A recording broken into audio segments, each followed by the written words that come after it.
कार्तिक एक मध्यम वर्गीय परिवार में पैदा हुआ था। उनकी शिक्षा यात्रा काफी अच्छी तरह शुरू हुई। बचपन से ही वह एक प्रतिभाशाली छात्र के रूप में विकसित हो रहे थे। पारिवारिक माहौल और माता पिता के समर्थन ने उन्हें जीवन में बेहतर बनने का अवसर दिया। उनकी प्रारंभिक शिक्षा अर्थात पहली कक्षा से छठी कक्षा तक बहुत ही शानदार रही। पढ़ाई में उनका प्रदर्शन हमेशा बेहतरीन रहा। हर परीक्षा में उन्होंने उच्च अंक प्राप्त किए और अपने शिक्षकों की प्रशंसा हासिल की। कार्तिक अपने माता पिता के लिए गर्व का विषय थे। उनकी बुद्धिमत्ता ने उनके माता पिता को उन पर और अधिक गर्व और अपेक्षाएं करने के लिए प्रेरित किया। लेकिन जब वह 7वीं कक्षा में पहुंचे तो उनका ध्यान पढ़ाई से हटकर खेलकूद की ओर मुड़ गया। खेलों में उनकी रुचि इतनी बढ़ गई कि उनका ध्यान पढ़ाई से पूरी तरह हट गया। इसी दौरान उन्होंने पहली बार एक कठिन विषय में असफलता का सामना किया। यह उनके माता पिता के लिए निराशा का कारण बना। हालांकि उनके माता पिता ने उन्हें डांटा नहीं और न ही कठोर शब्दों का उपयोग किया, लेकिन उनकी इस उदारता का कार्तिक पर कोई सकारात्मक प्रभाव नहीं पड़ा। खेलों में अधिक समय बिताने के कारण उनकी पढ़ाई और कमजोर होती चली गई। 7वीं कक्षा में पहली बार असफलता का सामना करने के बाद कार्तिक ने पढ़ाई में रुचि खो दी। जो छात्र पहले हर विषय में उत्साह और रुचि दिखाता था, उसने अब पढ़ाई के प्रति उदासीनता दिखानी शुरू कर दी। 7वीं कक्षा से ही उनका ध्यान भटकने लगा और पढ़ाई में रुचि कम हो गई। इस कारण लगातार कई विषयों में असफलता उनके जीवन का हिस्सा बन गई। अगले कुछ वर्षों तक उनकी पढ़ाई का स्तर गिरता ही चला गया। इसके कारण उनकी आत्मविश्वास भी कम होती गई। पढ़ाई के प्रति उनका प्यार समाप्त हो चुका था। इसी दौरान 10वीं कक्षा का समय आ गया। 10वीं कक्षा की परीक्षा उनके लिए बहुत महत्वपूर्ण थी, क्योंकि यह उनकी शिक्षा यात्रा के अगले चरण को तय करने वाला थी। यह परीक्षा उनके जीवन का सबसे अहम मोड़ बन गई। 10वीं कक्षा की परीक्षा के समय कार्तिक बहुत घबराए हुए थे। परीक्षा में पास होने की उम्मीद के साथ उन्होंने अंतिम समय में पढ़ाई शुरू की, लेकिन पहले से आत्मविश्वास की कमी के कारण उनके मन में कई संदेह थे। असफलताओं ने उनके आत्मबल को कमजोर कर दिया था। इसके बावजूद परीक्षा में पास होने की उनकी इच्छा ने उन्हें प्रेरित किया। जब 10वीं कक्षा के परीक्षा परिणाम घोषित हुए तो कार्तिक बहुत ही चिंतित थे। उन्होंने जैसे ही अखबार में अपने अंकों को देखा, वह खुशी से झूम उठे। उन्होंने सभी विषयों में पासिंग मार्क्स प्राप्त किए थे। हालांकि कुछ विषयों में उनके अंक बहुत कम थे, लेकिन उन्होंने इस बात पर खुशी मनाई कि उन्होंने परीक्षा पास कर ली। वह दिन उनके जीवन का सबसे यादगार दिन बन गया। 10वीं कक्षा की परीक्षा सफलतापूर्वक पास करने के बाद कार्तिक को 11वीं कक्षा के लिए एक नए स्कूल में दाखिला दिलाया गया। नए स्कूल में उनके चचेरे भाई, जो 12वीं कक्षा में पढ़ रहे थे, भी पढ़ाई कर रहे थे। परिवार के किसी सदस्य के साथ पढ़ाई करने से कार्तिक को एक नई प्रेरणा मिली। अपने चचेरे भाई के सामने खुद को एक अच्छा छात्र साबित करने की इच्छा ने कार्तिक को फिर से पढ़ाई के प्रति गंभीर बना दिया। नए स्कूल में कार्तिक के शिक्षा जीवन में एक महत्वपूर्ण मोड़ आया। परिवार के सामने खुद को साबित करने की उनकी इच्छा ने उनके भीतर नई ऊर्जा और आत्मविश्वास पैदा किया। उन्होंने पढ़ाई को फिर से पसंद करना शुरू किया और शिक्षा में पूरे मनोयोग से डूब गए। कार्तिक ने अपने स्कूल जीवन में एक नया अनुभव किया, ट्रेन यात्रा। हर दिन ट्रेन से नए स्कूल जाना उसके लिए एक अनोखा अनुभव था। इसके लिए उसने एक मासिक ट्रेन पास लिया। ये पास न केवल स्कूल जाने के लिए, बल्कि छुट्टियों में दादा दादी के घर अकेले जाने के लिए भी काम आया। छोटे बच्चों को अकेले यात्रा करने में झिझक हो सकती है, लेकिन कार्तिक में इस अनुभव से एक नई आत्मविश्वास की भावना जागी। कार्तिक एक शर्मीला स्वभाव वाला लड़का था। छोटी छोटी बातों में असुविधा महसूस करना उसकी खासियत थी। घर की जरूरत का सामान लाने के लिए वही दुकान पर जाया करता था, क्योंकि उसके पिता बहुत मितव्ययी थे। जहां बाकी लोग सामान किलो में खरीदते, उसके पिता रोजाना थोड़ी मात्रा में ही खरीदते थे। अगर दुकान में ज्यादा भीड़ होती तो कार्तिक सोचता कि लोग यह न कहें कि इतना कम सामान खरीद रहे हो, और वह भीड़ कम होने के बाद ही सामान खरीदने जाता। लेकिन जब वह दादा दादी के घर जाता तो यह सब बदल जाता। वहां बड़े परिवार के लिए करीब 20 लोगों का सामान खरीदा जाता। इससे कार्तिक को गर्व महसूस होता। उसे लगता, मेरे पास इतने सारे सामान खरीदने की जिम्मेदारी है। यह सोच उसके अंदर एक अनोखा आत्मविश्वास लाती। कार्तिक का शर्मीला स्वभाव, खास तौर पर क्रिकेट खेलने में, उसे काफी प्रभावित करता था। कार्तिक एक बेहतरीन क्रिकेट खिलाड़ी था। उसके दोस्त खेलते समय उसे टीम में शामिल किए बिना नहीं रह सकते थे। वहीं वह अपनी प्रतिभा दिखाता। दादा दादी के घर में भी जब वहां के दोस्त क्रिकेट खेलते तो वे कार्तिक को भी अपने साथ शामिल कर लेते। चाहे धूप कितनी भी तेज हो, वह बिना किसी परवाह के खेलता। लेकिन स्कूल की क्रिकेट टीम में शामिल होने को लेकर उसे झिझक होती थी। उसे डर लगता था कि अगर नाम देने के बाद चयन नहीं हुआ तो दूसरे उसका मजाक उड़ाएंगे। ये डर और झिझक उसकी प्रतिभा को उभरने नहीं देते थे। दादा दादी के घर पर बिताया समय उसे बहुत खुशी देता था। अर्धवार्षिक और वार्षिक परीक्षाओं की छुट्टियां वह वहीं बिताता। वहां केवल दादा दादी ही नहीं, बल्कि ढेर सारे रिश्तेदार भी होते, जिनके साथ वह दिल खोलकर घुलता मिलता। उस घर की रौनक और खुशियों से वह बहुत लगाव महसूस करता। वहां उसे जो प्यार और समर्थन मिलता, वह उसके सभी मानसिक तनावों को भुला देता। हर त्योहार पर कार्तिक के माता पिता उसे रिश्तेदारों के घर मिठाई और उपहार देकर भेजते। रिश्तेदारों से मिलना और उनके साथ समय बिताना उसे बहुत पसंद था।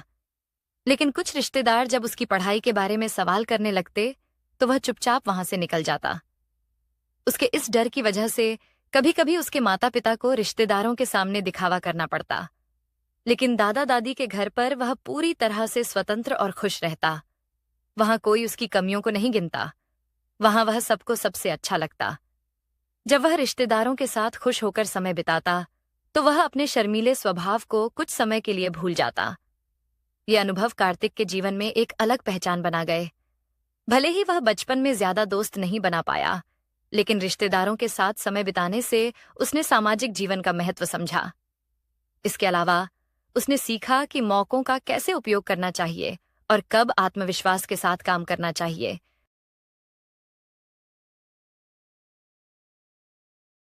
कार्तिक ने अपने नए स्कूल में दाखिला लिया। नए स्कूल में सतीश, जो कार्तिक के बड़े पिताजी का बेटा था, अपनी कक्षा और स्कूल का सबसे अच्छा छात्र माना जाता था। सतीश गर्व से सबको बताता था कि कार्तिक उसका अपना भाई है। लेकिन यह बात कार्तिक के लिए एक नई चुनौती बन गई। अध्यापक से लेकर चपरासी तक हर कोई सतीश की तारीफ करता और कार्तिक से कहता कि उसे सतीश जैसा बनना चाहिए।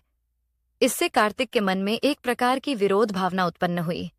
हालांकि कार्तिक ने अपनी आत्मविश्वास नहीं खोई।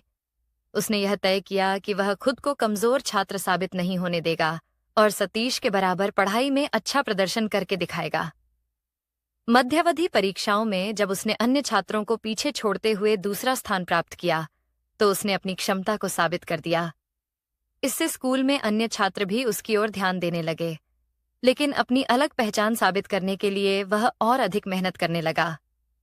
कार्तिक का परिवार आर्थिक रूप से सामान्य स्थिति में था, जिससे वह अतिरिक्त धन कमाने के बारे में भी सोचने लगा। 11वीं कक्षा की छुट्टियों के दौरान उसने अपने 5वीं कक्षा तक पढ़े पुराने स्कूल में अंशकालिक काम किया। वह वहां छात्रों को किताबें वितरित करने में मदद करता था। उस उम्र में कमाए गए अपने पहले वेतन को उसने बड़े प्यार से अपने पिता को दिया और उनसे इसे एक लेजर बुक में दर्ज करने के लिए कहा। यह उसके पैसे बचाने की आदत की नींव बनी। बचाए गए पैसों से कार्तिक ने 10 मुर्गी के चूजे खरीदे और उन्हें पालना शुरू किया। उसने उन्हें बड़े ध्यान से पाला और फिर अपने घर में ही उन्हें बेचने की शुरुआत की। यह करते हुए उसने खुद को एक छोटे उद्यमी की तरह महसूस किया। बाद में वह रविवार के दिन साइकिल पर मुर्गियों को बाजार ले जाकर बेचने लगा। जो पैसा वह कमाता उसे जिम्मेदारी से अपने पिता को सौंप देता और लेजर में दर्ज करवाता। इन सभी अनुभवों ने उसे वित्तीय प्रबंधन के बुनियादी सिद्धांत सिखाए। 12वीं कक्षा की बोर्ड परीक्षाओं के लिए कार्तिक पूरी उत्सुकता और आत्मविश्वास के साथ तैयार था। उसने अपनी पढ़ाई और समय का कुशलतापूर्वक उपयोग किया, जिससे उसे यकीन था कि वह परीक्षा में सफल होगा। परीक्षा के परिणाम वाले दिन शाम को जब उसने अखबार में अपना रोल नंबर देखा तो वह खुशी से झूम उठा। यह उसके परिवार के लिए गर्व और खुशी का पल था। उस दिन पूरा परिवार जश्न में डूबा रहा। लेकिन अगले दिन सुबह जब कार्तिक अपने दोस्त के घर गया तो उसने फिर से अखबार में अपना रोल नंबर देखना चाहा। इस बार उसका रोल नंबर वहां नहीं था। शुरुआत में उसने सोचा कि शायद उसने नंबर गलत देख लिया हो, लेकिन 3 बार जांचने के बाद भी उसका नंबर नहीं मिला। ये देखकर वह स्तब्ध रह गया। ये डर और उलझन कार्तिक की मानसिक स्थिति पर गहरा असर डाल गए। उसे ऐसा महसूस हुआ जैसे वह असफल हो गया हो। क्या गलती हो सकती है? ये सवाल उसे लगातार परेशान करता रहा। उसने अपनी असफलता को किसी के साथ साझा नहीं किया और चुपचाप उदास रहने लगा। कार्तिक स्कूल में मार्कशीट और ट्रांसफर सर्टिफिकेट लेने नहीं गया, जबकि बाकी सभी लोग वहां गए थे। उसे यह शक था कि वह पास हुआ है या फेल। इस संदेह के कारण वह अपने दोस्तों से मिलने में शर्म महसूस कर रहा था। एक हफ्ते बाद कार्तिक स्कूल गया, लेकिन वहां उसे अपने दोस्तों में से कोई नहीं मिला। इसलिए उसने स्कूल के अंदर जाकर अपनी मार्कशीट लेने की कोशिश की। कार्तिक बहुत घबराया हुआ था और मन ही मन जितने भी भगवानों को जानता था, सबकी प्रार्थना कर रहा था। जब उसे अपनी मार्कशीट मिली तो उसने सबसे पहले देखा कि वह पास हो गया है। इससे वह थोड़ा शांत महसूस करने लगा। फिर उसने अपने नंबर ध्यान से देखे और नंबर देखकर वह बहुत खुश हुआ, लेकिन स्कूल के कर्मचारियों के सामने अपनी खुशी जाहिर नहीं कर पाया। घर पहुंचते ही कार्तिक ने सीधा अपनी मां को यह खबर दी। अपने बेटे के पास होने की खबर सुनकर उसकी मां बहुत खुश हुई। इसके बाद कार्तिक की मां और पिता ने उसकी कॉलेज की पढ़ाई पर चर्चा शुरू की, लेकिन कार्तिक कॉलेज जाना नहीं चाहता था। उस समय कॉलेजों में रैगिंग का काफी डर था, जिससे वह डरा हुआ था। इसलिए कार्तिक ने अपने माता पिता से कहा कि वह कोई नौकरी करना चाहता है और साथ ही बीकॉम की पढ़ाई डाक से करना चाहता है। उसकी मां चाहती थी कि वह नियमित कॉलेज जाए, लेकिन उसके पिता ने कार्तिक के फैसले को स्वीकार कर लिया। नौकरी से घर के खर्चों में थोड़ी मदद मिल सकती थी, इसलिए उसके पिता ने इसे सही फैसला माना। इस तरह उसके पिता ने कार्तिक का डाक द्वारा पढ़ाई का आवेदन जमा किया। इसके अलावा एक दोस्त के पिता की मदद से कार्तिक को बीसी नाम की एक कंपनी में क्लर्क की नौकरी मिल गई। वहां उसे 300 रुपये महीना वेतन मिलता था। कार्तिक ने अपने पिता के साथ एक समझौता किया। उसने वादा किया कि वह अपनी सैलरी का 50%, 150 रुपये हर महीने अपने पिता को देगा। हर महीने की पहली तारीख को वह पैसे अपने पिता को दे देता था। बचे हुए पैसे से कार्तिक अपने परिवार के लिए मिठाइयां और स्नैक्स लाता था। इसके अलावा वह घर का सारा साप्ताहिक राशन खरीदने लगा। वह हर चीज किलो के हिसाब से खरीदता था। बीसी कंपनी में काम करते हुए कार्तिक को 6 महीने हो गए। इन 6 महीनों में उसने महसूस किया कि यह नौकरी उसे कोई तरक्की नहीं दे रही है। उसे समझ आ गया कि इस नौकरी से उसका भविष्य सुरक्षित नहीं है। अपनी जिंदगी में बदलाव की जरूरत महसूस करते हुए उसने दूसरी नौकरी ढूंढनी शुरू कर दी। एक दिन अखबार में नौकरी के विज्ञापन देखते हुए उसने एक 5 सितारा होटल में स्टीवर्ड की नौकरी का विज्ञापन देखा। इस नौकरी में ट्रेनिंग भी दी जाती थी और बाद में काम भी मिलता था। इस विज्ञापन को देखकर उसके मन में एक नई उम्मीद जगी। उसने सोचा, अगर मुझे यह नौकरी मिल जाए तो मेरी जिंदगी बदल सकती है। अपने परिवार की भी ज्यादा मदद कर पाऊंगा। कार्तिक ने अपनी यह बात अपने माता पिता को बताई और उनसे समर्थन मिला। इस मौके को पाने के लिए और अपनी जिंदगी को बेहतर बनाने के लिए कार्तिक ने 5 सितारा होटल की नौकरी के लिए आवेदन करना शुरू कर दिया। उसने इसे अपनी जिंदगी का एक बड़ा मोड़ माना। अब कार्तिक अपनी जिंदगी की नई राह पर आगे बढ़ने लगा। कार्तिक 5 स्टार होटल में वेटर की नौकरी करना चाहता था। कारण यह था कि होटल की महंगी सेवाओं के कारण उसके रिश्तेदार या दोस्त वहां आने की संभावना नहीं थी। इसलिए किसी को पता नहीं चलेगा कि वह वहां क्या काम कर रहा है। कार्तिक ने भारत के सबसे बड़े होटलों में से एक होटल कंटी में नौकरी के लिए आवेदन किया और उसे चुन लिया गया। कार्तिक अपने पहले दिन सुबह 10 बजे होटल पहुंचा। सुबह 10 से दोपहर 1 बजे तक ट्रेनिंग हुई। 25 लोगों के ट्रेनिंग बैच में कार्तिक भी शामिल था। उनकी ट्रेनिंग अवधि 1 महीने की घोषित की गई। दोपहर में होटल की कैंटीन में परोसे गए भोजन का स्वाद कार्तिक के लिए नया और बहुत खुशी देने वाला था। इसके बाद पूरे होटल का दौरा कराया गया। होटल की भव्यता और लग्जरी सुविधाएं देखकर कार्तिक चकित रह गया, क्योंकि उसने अपने जीवन में ऐसा ऐशो आराम कभी नहीं देखा था। उस दिन शाम को 1000 मेहमानों वाले एक शादी के आयोजन में कार्तिक को काम पर लगाया गया। ये कार्यक्रम रात 12 बजे समाप्त हुआ। इसके बाद बचे हुए भोजन को मेहमानों को परोसने के बाद स्टाफ को भी वही भोजन खाने की अनुमति दी गई। लंबे समय तक काम करने के कारण अगले दिन की छुट्टी घोषित की गई, जिससे कार्तिक बहुत खुश हुआ। कार्तिक ने अपनी ट्रेनिंग आसानी से पूरी कर ली। ट्रेनिंग खत्म होने के बाद उसे फंक्शन हॉल में काम करने के लिए नियुक्त किया गया, जहां बड़े स्तर पर आयोजन होते थे। ट्रेनिंग के समय कार्तिक की नरेंद्र, आकाश और जोसेफ के साथ गहरी दोस्ती हो गई।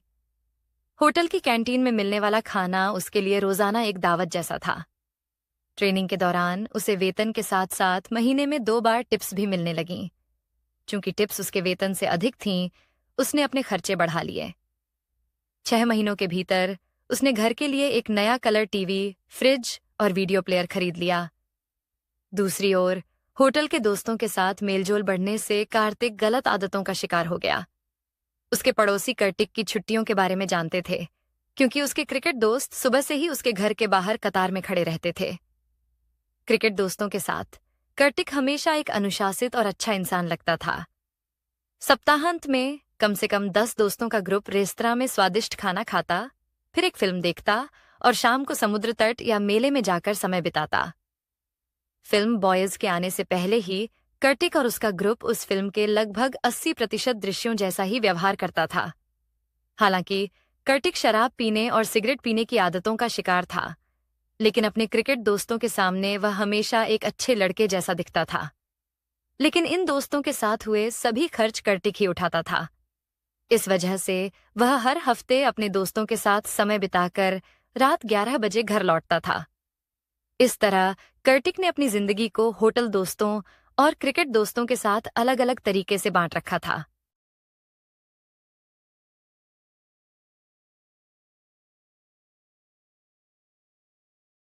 उस दिन कार्तिक ने अपने दोस्तों और होटल के सहकर्मियों के साथ समय बिताने का मौका लिया, लेकिन उनके क्रिकेट दोस्तों के लिए यह चौंकाने वाला था कि कार्तिक ने अब तक अपनी आदतों और काम के बारे में उनसे सब कुछ छिपा कर रखा था। ये छुट्टी कार्तिक के लिए खास बन गई। ये उनके जीवन में नई ऊर्जा भरने वाला दिन साबित हुआ। ये दिन यादगार इसलिए भी थे क्योंकि उनके दोस्त मिलकर होटल के खर्च और मनोरंजन को साझा करते थे।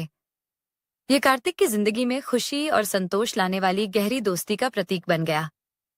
कार्तिक ने होटल कैंडील में काम करते हुए 1 साल पूरा कर लिया। उनकी मेहनत और समर्पण को देखकर उन्हें होटल के रेस्तरां सेक्शन की जिम्मेदारी दी गई। यह उनके कौशल का प्रमाण था। एक दिन रेनी इंटरनेशनल होटल चेन के जनरल मैनेजर, जीएम, जो एक प्रसिद्ध होटल समूह के प्रमुख थे, होटल कैंडील आए। वह एक नया होटल खोलने की योजना बना रहे थे और अस्थायी रूप से वहां रुके थे। उस दिन होटल में काफी भीड़ थी, लेकिन कार्तिक ने अपना काम पूरी निष्ठा से किया। भारी काम के बावजूद उन्होंने जीएम का पूरा ध्यान रखा। उनकी सेवा और पेशेवर रवैये से जीएम बहुत प्रभावित हुए। होटल छोड़ने से पहले जीएम ने कार्तिक का पता मांगा, जो यह दिखाता था कि जीएम को कार्तिक पर विशेष भरोसा था। उन दिनों फोन भी एक दुर्लभ सुविधा थी। अगले दिन सुबह कार्तिक हैरान रह गए जब रेनी जीएम के ड्राइवर ने उनके घर आकर उन्हें जीएम से मिलने बुलाया। जब कार्तिक जीएम से मिलने गए तो उन्होंने उन्हें रेनी होटल में काम करने का एक बड़ा अवसर दिया। ये कोई साधारण नौकरी नहीं थी। उनका वेतन उनके वर्तमान वेतन से 2 गुना था। जीएम ने यह भी कहा कि कार्तिक अपने दोस्तों को भी रेनी होटल में काम पर ला सकते हैं। यह कार्तिक के लिए गर्व का क्षण था। उन्होंने यह नया काम स्वीकार किया और धीरे धीरे अपने दोस्तों को भी रेनी होटल में शामिल किया। यह खबर होटल कैंडील में तेजी से फैल गई। कई कर्मचारी अब रेनी होटल में काम पाने के लिए कार्तिक से सिफारिश मांगने लगे। नई नौकरी और अधिक वेतन ने कार्तिक की जिंदगी को और बेहतर बना दिया। उन्होंने अपनी पहली सेकंड हैंड बाइक खरीदी। ये बाइक न केवल उनकी जरूरतें पूरी करती थी, बल्कि उनकी आजादी और नए अनुभवों का प्रतीक भी बनी। साप्ताहिक छुट्टियों में वह अपने दोस्तों के साथ बाइक पर पूरे शहर का चक्कर लगाते। हालांकि कार्तिक ने अपनी जिंदगी में काफी तरक्की कर ली थी, लेकिन उन्होंने महसूस किया कि अगर उन्हें प्रबंधन के क्षेत्र में और ऊंचा जाना है तो उन्हें अतिरिक्त शिक्षा की जरूरत है। इसके लिए उन्होंने 1 साल का फूड क्राफ्ट कोर्स ज्वाइन किया। सुबह वह पढ़ाई करते और शाम को काम और अपनी दिनचर्या को संतुलित रखते। होटल में पहले से काम करने के अनुभव ने उन्हें अपने क्लास में सबसे अच्छा छात्र बना दिया। कोर्स में आने वाले सभी प्रैक्टिकल एक्सरसाइज कार्तिक के नेतृत्व में ही होती थीं। कार्तिक की टीचर, आशा के प्रेमी वेंकी रेनी होटल में काम करते थे। कार्तिक ने इन दोनों के बीच संदेशवाहक की भूमिका निभाई। यह कार्तिक को आशा और वेंकी दोनों के करीब ले आया। कार्तिक ने इस अवसर का सही उपयोग किया। अगर वह कभी लेट हो जाते तो भी अन्य छात्रों को बाहर इंतजार करना पड़ता, लेकिन आशा उन्हें अंदर जाने देती। इसी तरह वेंकी होटल में हमेशा कार्तिक का समर्थन करते। इस तरह कार्तिक ने अपनी मेहनत और अवसरों का सही इस्तेमाल करके अपने जीवन को आगे बढ़ाया। उन्होंने अपने काम, पढ़ाई और दोस्तों के साथ संबंधों को संतुलित रखा। यह कहानी दिखाती है कि एक साधारण व्यक्ति अपनी मेहनत और सही फैसलों से कैसे सफलता की ऊंचाई तक पहुंच सकता है। कार्तिक ने होटल उद्योग में 3 साल बिताए, जहां वह एक बार में काम करते थे। उन्होंने डिस्पेंस बार और सर्विस बार दोनों में काम करने का अनुभव प्राप्त किया। डिस्पेंस बार में काम करते समय, जो किचन के पास स्थित था, एक कंट्रोलर रोजाना स्टॉक की जांच करता था। डिस्पेंस बार मुख्य रूप से बैंकेट्स के लिए शराब उपलब्ध कराता था, इसलिए कार्तिक के पास हमेशा शराब का पर्याप्त स्टॉक रहता था। सभी किचन कर्मचारी अक्सर कार्तिक से अतिरिक्त शराब मांगते थे। कार्तिक ने महसूस किया कि किचन और बैकएंड स्टाफ की आमदनी सर्विस स्टाफ की तुलना में कम थी, इसलिए उन्होंने उन्हें अतिरिक्त शराब देना शुरू किया। यह एक आदत बन गई, जिससे किचन स्टाफ के बीच कार्तिक काफी लोकप्रिय हो गए। बदले में किचन स्टाफ उन्हें मेहमानों के लिए तैयार किए गए स्वादिष्ट खाने का आनंद लेने देते थे। हालांकि कार्तिक की आमदनी ठीक थी, लेकिन वह अपने खर्चों को सही तरीके से संभाल नहीं पाते थे। कभी कभी वह अपने दोस्तों के साथ बहुत ज्यादा खर्च कर देते थे। उनका काम आमतौर पर रात 11:30 पर खत्म हो जाता था, जब ज्यादातर जगहें बंद हो जाती थीं। ऐसे में उन्होंने अपने दोस्तों के साथ 24 घंटे खुले रहने वाले 4 और 5 सितारा होटलों में जाना शुरू कर दिया। धीरे धीरे यह आदत बढ़ती गई। कभी कभी वह अपने पुराने कार्यस्थल पर भी जाते थे।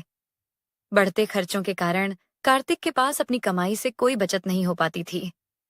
कार्तिक की मां ने उनके शराब पीने की आदत को देखा और बहुत चिंतित हो गईं। कार्तिक के परिवार में उनके दादा को छोड़कर कोई भी शराब नहीं पीता था या सिगरेट नहीं पीता था। कार्तिक की जीवन शैली और आदतों को देखकर, जो परिवार की परंपराओं के खिलाफ थीं, उनकी मां और परेशान हो गईं। कार्तिक के क्रिकेट दोस्त हरी एक लड़की शीबा से प्यार करते थे। हरी ने कार्तिक से कहा कि वह शीबा से उनके बारे में अच्छा बोले, लेकिन कहानी में मोड़ तब आया जब शीबा ने अपनी मोहब्बत कार्तिक से जाहिर कर दी। कार्तिक एक शर्मीले स्वभाव के व्यक्ति थे, जो महिलाओं से ज्यादा बात नहीं करते थे। 20 साल की उम्र में यह उनके लिए एक नया अनुभव था। हालांकि हरी ने कार्तिक पर विश्वास बनाए रखा, लेकिन उसने कार्तिक और शीबा के बीच बढ़ती नजदीकियों को नोटिस किया। एक दिन कार्तिक शीबा को बाहर लेकर गए, लेकिन उनके साथ नरेंद्र और जोसेफ भी थे। यह घटना हरी के पिता ने देखी और शीबा के पिता को बता दी, जो उसी अपार्टमेंट में रहते थे। इसी दौरान कार्तिक को हैदराबाद के होटल क्रिश में नौकरी का प्रस्ताव मिला। साथ ही शीबा के पिता ने कार्तिक को चेतावनी दी कि वह शीबा से बात करना बंद करें और उससे दूर रहें। इस तरह कार्तिक का पहला प्यार बहुत जल्दी खत्म हो गया। कार्तिक की मां स्थिति को समझते हुए उन्हें हैदराबाद जाने की इजाजत नहीं दी। उन्हें लगा कि अगर कार्तिक वहां गए तो उनकी आदतें और खराब हो जाएंगी। इसके बजाय उन्होंने कार्तिक से कहा कि वह तिरुपुर में अपने मामा के पास जाएं, जो एक कपड़ा फैक्ट्री चलाते थे। शीबा से दूर रहने और अपनी मां की बात मानते हुए कार्तिक ने तिरुपुर जाने का फैसला किया। वहां उन्होंने कपड़ा व्यवसाय के बारे में सीखा और एक नई दिशा में आगे बढ़ने का निश्चय किया।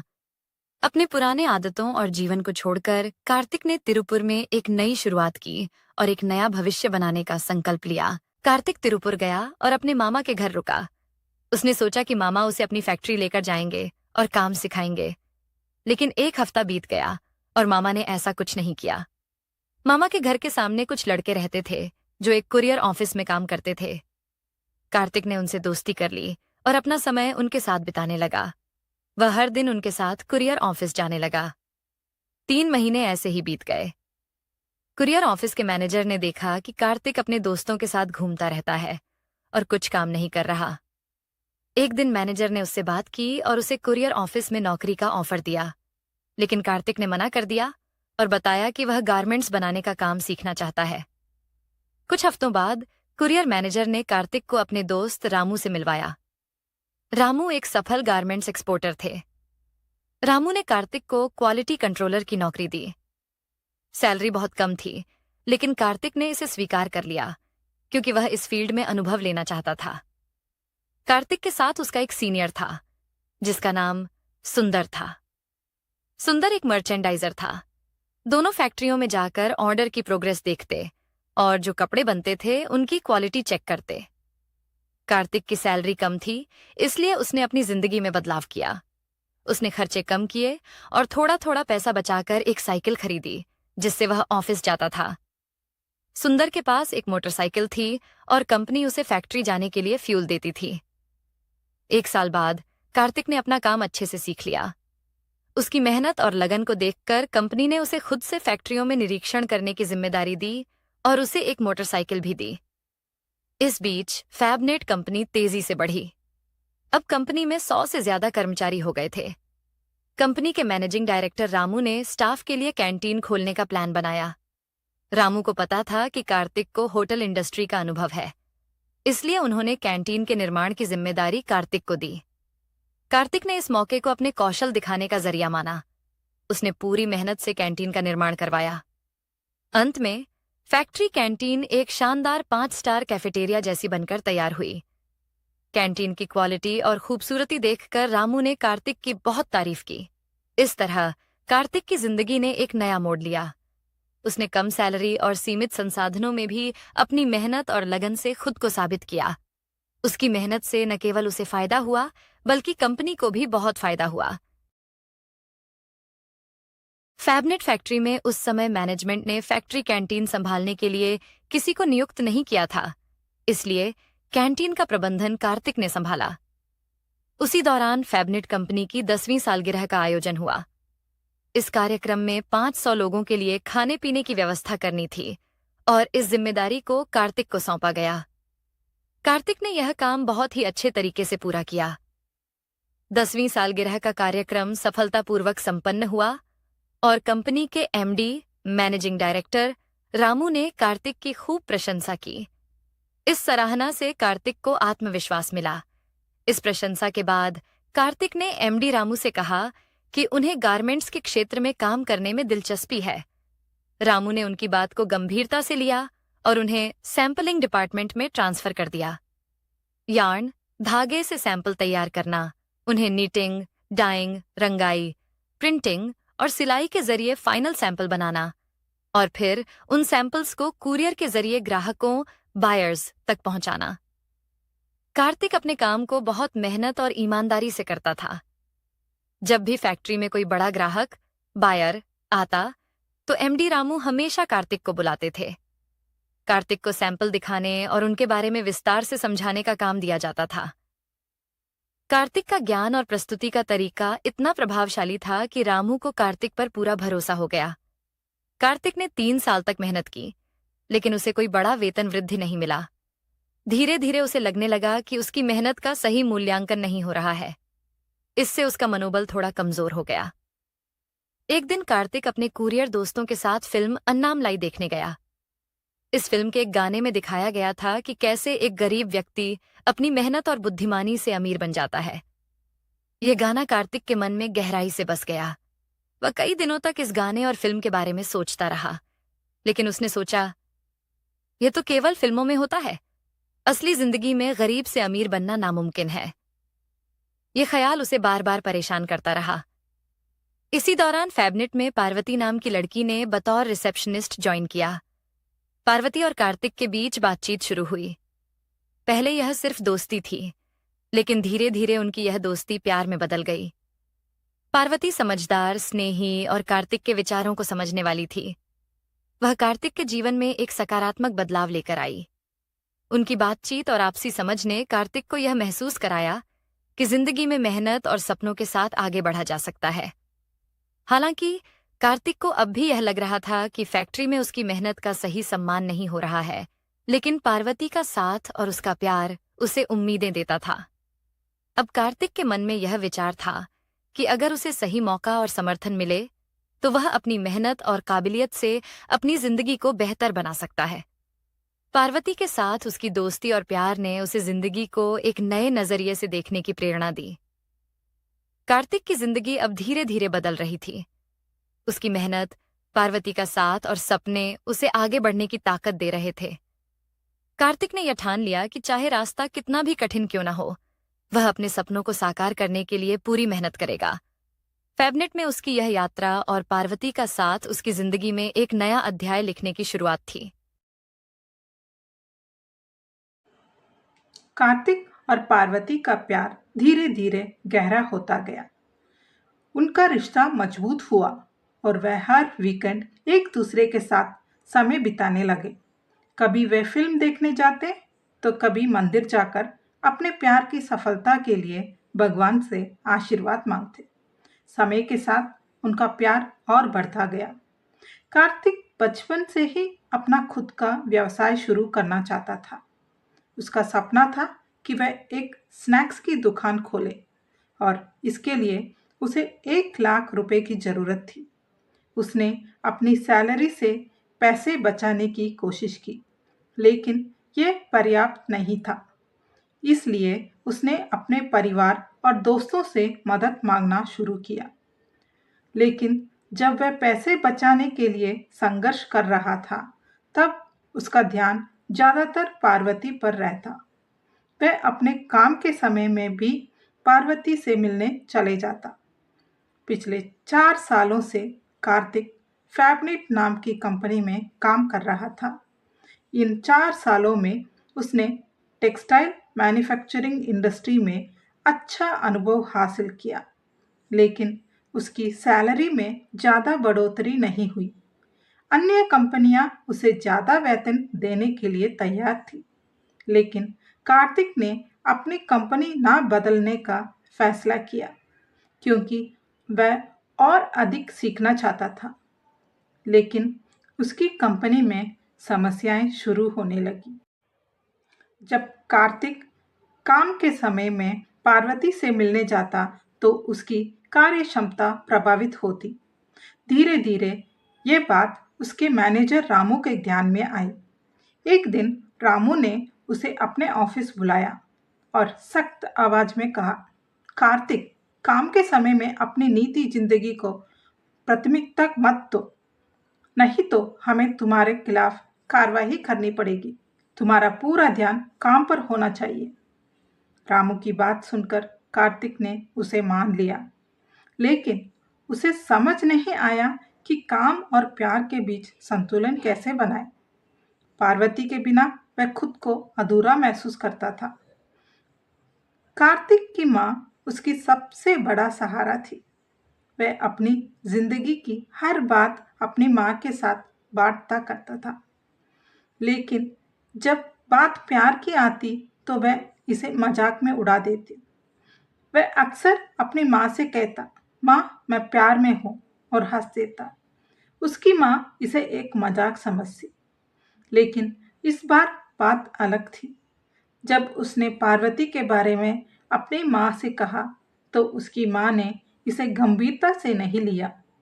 उसने कहा, तू हमेशा ऐसा मजाक करता है, तेरी बातों पर भरोसा नहीं होता। लेकिन इस बार कार्तिक ने दृढ़ता से कहा, माँ मैं सच कह रहा हूँ, पार्वती मेरी जिंदगी का हिस्सा है, मैं उससे शादी करना चाहता हूँ। फिर भी उसकी माँ को यकीन नहीं हुआ। अब कार्तिक की जिंदगी 2 हिस्सों में बटी हुई थी। एक तरफ उसका सपना और दूसरी तरफ उसका प्यार।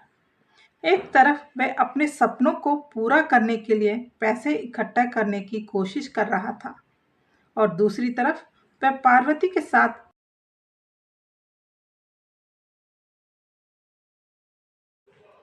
पार्वती ने भी उसकी परेशानियों को समझा और उसे प्रोत्साहित किया। उसने कहा, तुम्हारा सपना तुम्हारे लिए बहुत महत्वपूर्ण है, तुम्हें इसे पूरा करना चाहिए, मैं हमेशा तुम्हारे साथ हूँ। कार्तिक ने फैसला किया कि वह अपने काम और प्यार के बीच संतुलन बनाएगा। उसने पार्वती से कहा, मैं अपने सपने को पूरा करने के लिए मेहनत करूंगा, लेकिन तुम्हारे बिना मैं अपनी जिंदगी की कल्पना भी नहीं कर सकता। हमें साथ मिलकर अपना भविष्य सुंदर बनाना होगा। कार्तिक और पार्वती का रिश्ता सिर्फ प्यार नहीं, बल्कि संघर्ष और सपनों का संगम भी था। कार्तिक अपनी जिंदगी के लक्ष्यों को हासिल करने के लिए कड़ी मेहनत कर रहा था और पार्वती हर कदम पर उसका साथ दे रही थी। क्या कार्तिक अपने सपनों को पूरा कर पाएगा? क्या उसकी माँ उसके प्यार को स्वीकार करेगी?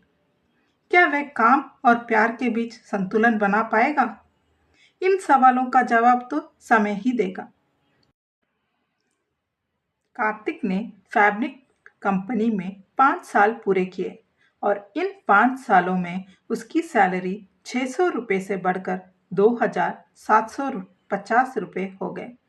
लेकिन इतनी कम सैलरी से कोई बड़ा सपना पूरा नहीं हो सकता था। कार्तिक, जो अपने शादी से पहले बेहतर कमाई करना चाहता था, उसके कड़ी मेहनत तो की और स्नैक सेंटर खोलने की कोशिश की, लेकिन कामकाज के लिए पूंजी का इंतजाम नहीं कर पाया। उधर कार्तिक और पार्वती के प्रेम संबंध को भी 3 साल हो गए थे। पार्वती अक्सर कार्तिक से पूछती, हम कब शादी करेंगे? और कार्तिक का जवाब हमेशा यही होता, थोड़ा और कमा लो फिर शादी करेंगे। दिन बीतते गए, लेकिन कार्तिक की आर्थिक स्थिति में कोई सुधार नहीं हुआ। इसी बीच पार्वती के भाई ने उसे कार्तिक के साथ घूमते हुए देख लिया और यह बात घर वालों की बता दी। घर वाले नाराज हो गए और उन्होंने पार्वती को नौकरी छोड़ने के लिए कह दिया। तब पार्वती ने कार्तिक को बताया कि अब वह और इंतजार नहीं कर सकती। पार्वती ने कहा, हम लोग अभी की कमाई से ही गुजारा कर लेंगे। पार्वती की बात सुनकर कार्तिक आधे मन से ही सही, लेकिन शादी के लिए तैयार हो गया। दोनों परिवारों ने आपसी सहमति से कार्तिक और पार्वती की शादी तय कर दी।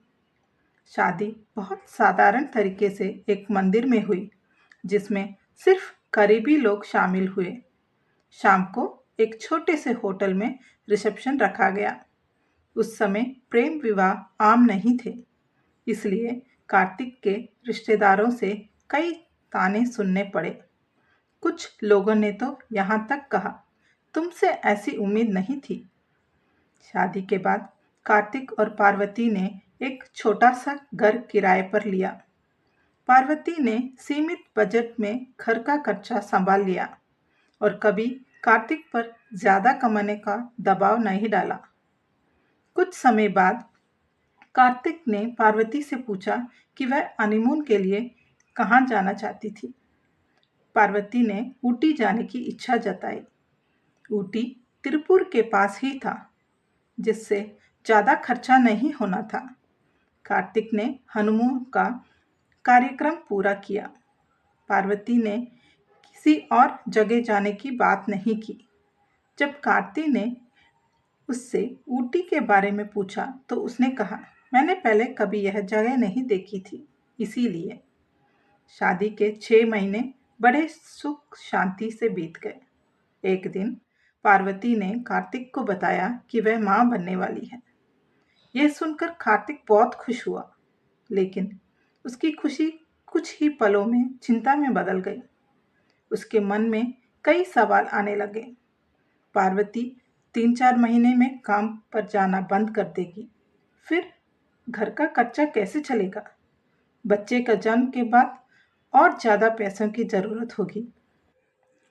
कार्तिक के दिमाग में ये सब चलते रहने के बावजूद पार्वती ने हमेशा अपने छोटे से बजट में परिवार को खुश रखा और कभी कोई की शिकायत नहीं की। ये कहानी कार्तिक और पार्वती की है, जो सीमित समाधानों के बावजूद अपने जीवन को एकजुटता और समझदारी से जी रहे थे।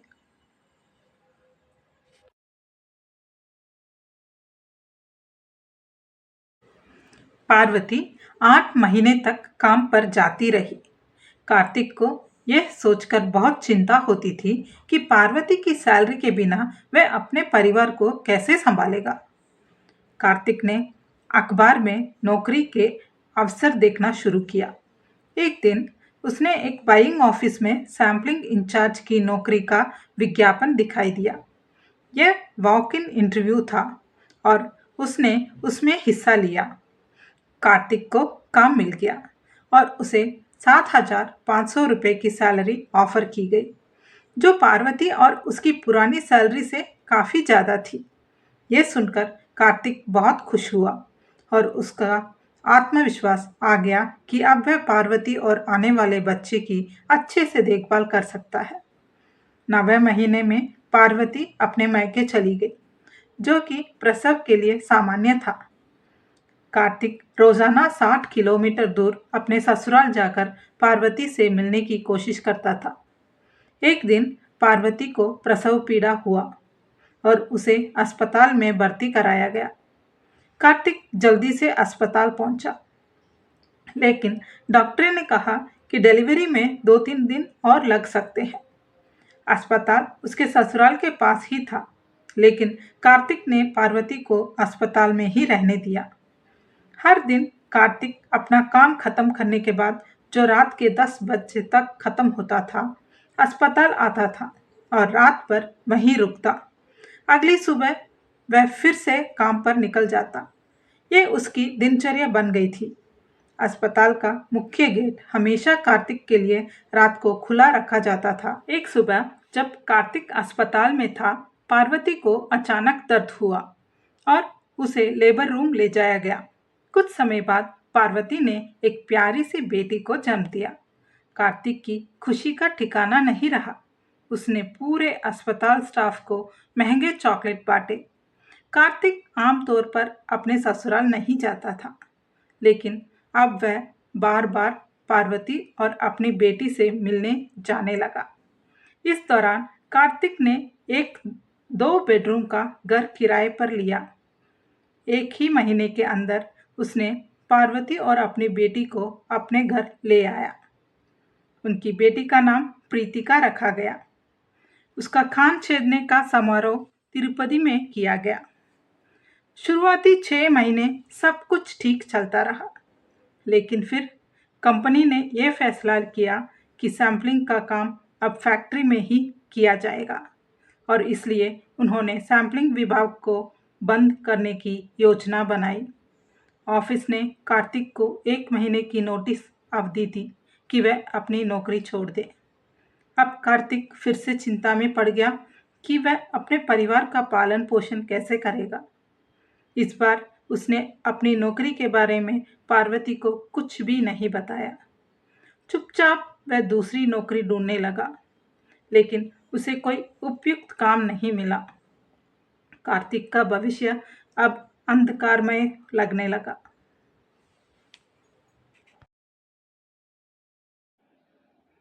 कार्तिक को लंबे समय से अपनी पसंद की नौकरी नहीं मिल रही थी, लेकिन उसने कभी हार नहीं मानी। वह लगातार कोशिश करता रहा और हर अवसर का पूरा फायदा उठाने की कोशिश करता था। शनिवार की शाम थी। कार्तिक को अपने एमडी श्रीनिवासन को अकाउंट सौंपने थे। श्रीनिवासन हेड ऑफिस में थे। जब कार्तिक वहां पहुंचा तो उसने देखा कि श्रीनिवासन 2 अमेरिकी खरीदारों के साथ कॉन्फ्रेंस रूम में एक महत्वपूर्ण बैठक कर रहे थे। कार्तिक ने महसूस किया कि बैठक का माहौल काफी तनावपूर्ण था। कॉन्फ्रेंस रूम एमडी के कमरे के पास ही था, इसलिए वह बैठक की सारी बातचीत सुन सकता था। अमेरिकी खरीदार 1 lakh piece men's polo shirt के ऑर्डर की काम से बिल्कुल भी संतुष्ट नहीं थे। ये ऑर्डर 2 करोड़ रुपए का था, लेकिन कॉलर और ब्लैकेट की खराब सिलाई और टेढ़े मेढ़े डिजाइन के कारण वे इसे रद्द करने की धमकी दे रहे थे। खरीदारों की नाराजगी ने माहौल को और बिगाड़ दिया। वे श्रीनिवासन पर चिल्ला रहे थे और कह रहे थे कि ऐसा खराब उत्पाद उनकी कंपनी की छवि को नुकसान पहुंचा सकते हैं। श्रीनिवासन पर भारी दबाव था। वे अपने कमरे में लौटे और काफ़ी परेशान दिख रहे थे। उन्हें पता था कि इस ऑर्डर कैंसिल होने से कंपनी को बहुत बड़ा नुकसान हो सकता है। कार्तिक ने श्रीनिवासन की परेशानी को समझा और तुरंत उसने कहा, मैं इस समस्या को ठीक कर सकता हूँ। श्रीनिवासन, जो पहले से ही बहुत तनाव में थे, कुछ भी बिना सोचे कार्तिक पर भरोसा किया और उसे तुरंत अमेरिकी खरीदारों से मिलवाने के लिए कॉन्फ्रेंस रूम में ले गए। कॉन्फ्रेंस रूम में श्रीनिवासन ने खरीदारों से कहा, ये कार्तिक है और ये आपकी बताई समस्या को हल कर सकता है। खरीदारों को ये सुनकर भरोसा नहीं हुआ। उन्होंने व्यंग्यात्मक लहजे में कहा, क्या ये आदमी कोई जादूगर है? कार्तिक ने आत्मविश्वास से जवाब दिया, अगर आप मुझे 5 गड़बड़ पीस देंगे तो मैं उन्हें ठीक करके 1 घंटे के अंदर आपको दिखा दूंगा। खरीदारों ने आधे मन से उसे 5 गड़बड़ पीस दिए। उनके मन में कोई उम्मीद नहीं थी कि कार्तिक इसे सही कर पाएगा। श्रीनिवासन के लिए ये आखिरी मौका था। उन्होंने पूरी उम्मीद कार्तिक पर लगा दी कि वह किसी तरह खरीदारों को संतुष्ट कर देगा। कार्तिक उन गड़बड़ कपड़ों को लेकर सैंपल विभाग में गया। वहां उसने अपनी टीम को इकट्ठा किया और उन्हें इस मौके की अहमियत समझाई। उसने कहा, अगर हम इस समस्या को हल कर सकते हैं तो ये न केवल कंपनी को बचाएगा बल्कि हमारी टीम को भी भविष्य में नए मौके दिलाएगा।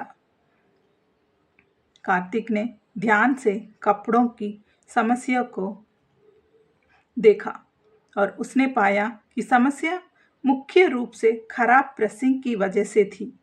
सैंपल रूम में फ्यूजिंग मशीनें मौजूद थी। उसने कॉलर और ब्लैकेट को सही से मिलाकर फ्यूजिंग मशीन में रखा। मशीन ऑटोमेटिक थी और सामान दबाव डालकर कपड़े को अच्छी तरह प्रेस करती थी। थोड़ी मेहनत और सही तकनीक के साथ कार्तिक ने उन कपड़ों को बिल्कुल सही बना दिया। परिणाम देखकर कार्तिक बहुत खुश हुआ। उसने तुरंत कपड़ों को पैक किया और हेड ऑफिस की तरफ भागा। रास्ते में वह लगातार प्रार्थना कर रहा था कि खरीदारों को ये कपड़े पसंद आए। उसे पता था कि अगर खरीदारों ने इन्हें स्वीकार कर लिया तो ये सैंपल विभाग की टीम और कंपनी दोनों के लिए एक नई शुरुआत होगी। हेड ऑफिस पहुंचकर उसने वे कपड़े श्रीनिवासन को दिखाए। हालांकि उसका असली उद्देश्य था कि खरीदारों को मंजूरी मिल सके। कार्तिक के इस प्रयास से न केवल एक बड़ा ऑर्डर बचने वाला था बल्कि यह भी साबित होने वाला था कि एक सच्ची कोशिश से असंभव लगने वाली चीजें भी संभव हो सकती है। श्रीनिवासन ने बड़ी उम्मीदों के साथ सैंपल पीस अमेरिका के खरीदारों को दिखाए। ये सैंपल कंपनी के बेहतरीन काम और गुणवत्ता का उदाहरण थे, जिसे बनाने में उनकी पूरी टीम ने कड़ी मेहनत की थी। सैंपल देखने के बाद अमेरिका के खरीदार बहुत उत्साहित और खुश हो गए। उन्होंने तुरंत श्रीनिवासन से आग्रह किया कि वह कार्तिक को बुलाए। कार्तिक, जो कंपनी के सबसे मेहनती और क्रिएटिव कर्मचारियों में से एक था, जब वह कॉन्फ्रेंस रूम में पहुंचा तो अमेरिका के खरीदारों ने उसकी सराहना करते हुए कहा, आप तो जादूगर हैं। उन्होंने पूछा कि उसने ये काम कैसे किया। कार्तिक ने विस्तार में समझाया और उसकी गहराई और सटीकता ने खरीदारों के निर्देशनों को ध्यानपूर्वक सुना और फिर सैंपल डिपार्टमेंट की टीम को इस बारे में बताया। टीम ने पूरी लगन और मेहनत से काम करना शुरू कर दिया। हर दिन 16 घंटे काम करते थे, जिससे शिपमेंट्स तय समय पर तैयार हो और खरीदारों को भेजा जा सके। उनकी मेहनत रंग लाई और आखिर शिपमेंट समय पर भेजना शुरू हो गया। पूरे ऑर्डर को तैयार करने और उसे सफलतापूर्वक पूरा करने के लिए कार्तिक को करीब 1 महीने का समय लगा। उसका काम इतना शानदार था कि अमेरिका के खरीदार बेहद खुश हुए। उन्होंने श्रीनिवासन को बताया कि भविष्य में जब भी वह अमेरिका से कोई ऑर्डर देंगे तो वे सीधे कार्तिक के साथ काम करना चाहेंगे। इस बीच अमेरिका के खरीदारों के जर्मनी पार्टनर अर्नोल्ड तिरुपुर आए। अर्नोल्ड एक अनुभवी और बड़े व्यापारी थे। उन्होंने श्रीनिवासन के ऑफिस में कार्तिक से मुलाकात की। मुलाकात के दौरान अर्नोल्ड ने कार्तिक के काम की जमकर तारीफ की। उन्होंने उससे पूछा कि वह वर्तमान में कितनी तनख्वाह प्राप्त करता है।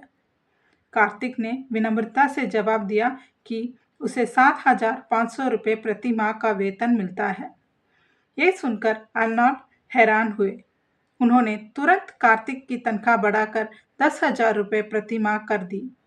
इतना ही नहीं, उन्होंने ये भी वादा किया कि अगर कार्तिक भविष्य में इसी तरह का काम करे तो उसकी तनख्वाह जल्द ही बढ़कर 15,000 रुपये प्रति माह कर दी जाएगी।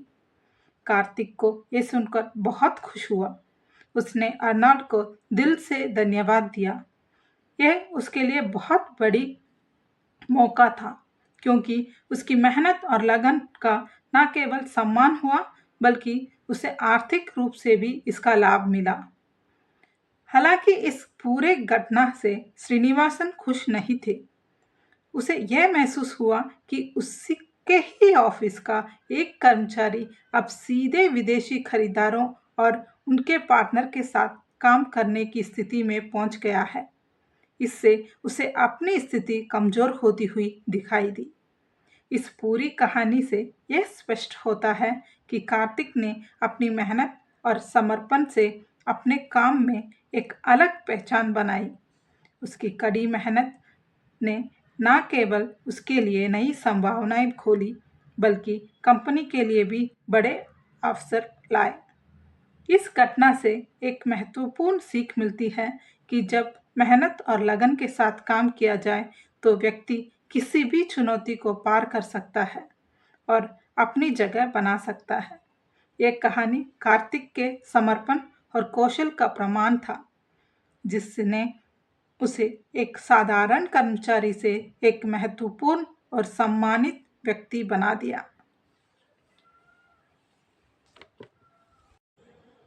कार्तिक ने अपना घर बदलकर एक विला में रहने का फैसला किया। पार्वती ने प्रीतिका की देखभाल के लिए अपनी नौकरी छोड़ दी। कार्तिक के माता पिता भी तिरुपुर में उनके साथ रहने आ गए। कार्तिक को फैक्ट्री में ऑर्डर देने में परेशानी हो रही थी, क्योंकि वहां के लोग उन पर भरोसा नहीं करते थे। कार्तिक ने अपने पुराने मालिक निटफैब के एमडी रामू से बात की। रामू ने कार्तिक से एक ऑर्डर लिया, जिससे कार्तिक को अन्य फैक्ट्रियों में ऑर्डर देना आसान हो गया। उन्होंने सबको बताया कि निटफैब उनके ऑर्डर कर रहा है। इस बार ऑर्डर पहले से बेहतर कीमत पर दिए गए, जो पहले आरकेजी द्वारा दिए जाते थे। इस वजह से अमेरिकी खरीदार भी बहुत खुश थे। अमेरिकी खरीदारों ने कार्तिक के काम की सराहना करते हुए उन्हें एक कार गिफ्ट की। कार्तिक अपने परिवार में कार रखने वाले पहले व्यक्ति बन गए। अमेरिकी खरीदारों ने कार्तिक को अमेरिका बुलाया और उन्हें एक ट्रेड शो के लिए सैंपल्स लाने को कहा। कार्तिक ने पासपोर्ट और वीज़ा की प्रक्रिया शुरू की। कार्तिक बहुत खुश था, क्योंकि ये पहली बार था जब वह हवाई जहाज में यात्रा करेगा और पहली बार विदेश जाएंगे। जब कार्तिक एयरपोर्ट पर थे और चेक इन के लिए लाइन में खड़े थे, तो एयरलाइंस के कर्मचारियों ने उनसे अनुरोध किया कि वह फ्लाइट से उतर जाएं, क्योंकि फ्लाइट ओवरबुक हो गई थी। इसके बदले उन्हें 4 घंटे बाद की फ्लाइट में बिजनेस क्लास की टिकट और $100 कैशबैक दिया जाएगा। कर्मचारियों ने कार्तिक को अमेरिकी खरीदारों को इस बदलाव के बारे में सूचित करने में भी मदद की। जो नामक व्यक्ति एयरपोर्ट पर कार्तिक को लेने आए। अमेरिका में पहुंचकर कार्तिक ने पहली बार बर्फबारी देखी। जो जानते थे कि कार्तिक पहली बार विदेश आ रहे हैं, इसलिए उन्होंने कार्तिक को अपने घर में ही ठहराया। अगली सुबह जो ने कार्तिक को अपने ऑफिस के स्टाफ से मिलवाया। जब स्टाफ ने देखा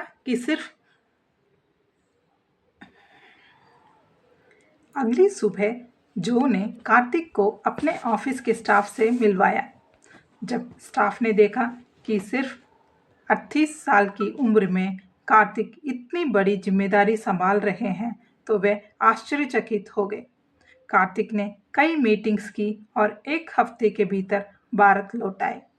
कोयम्बतूर एयरपोर्ट पर उनके लिए एक बड़ा सरप्राइज इंतजार कर रहा था। लगभग सभी सप्लायर उन्हें माला और बके के साथ लेने आए थे। उनकी कार के पीछे 20 कारों की लाइन थी, जिससे एयरपोर्ट पर लोग सोचने लगे कि कार्तिक कोई वीवीआईपी है। ये सब उनके सैंपल डिपार्टमेंट के स्टाफ ने आयोजित किया। तिरुपुर लौटते समय कार्तिक ने लोकल अखबारों की झलक देखी, जिसमें उनके अमेरिका से लौटने पर स्वागत के लिए 4 पेज के विज्ञापन छापे थे। तिरुपुर ऑफिस पहुंचते ही उनका स्वागत पटाखे फोड़कर किया गया और भव्य लंच का आयोजन किया गया।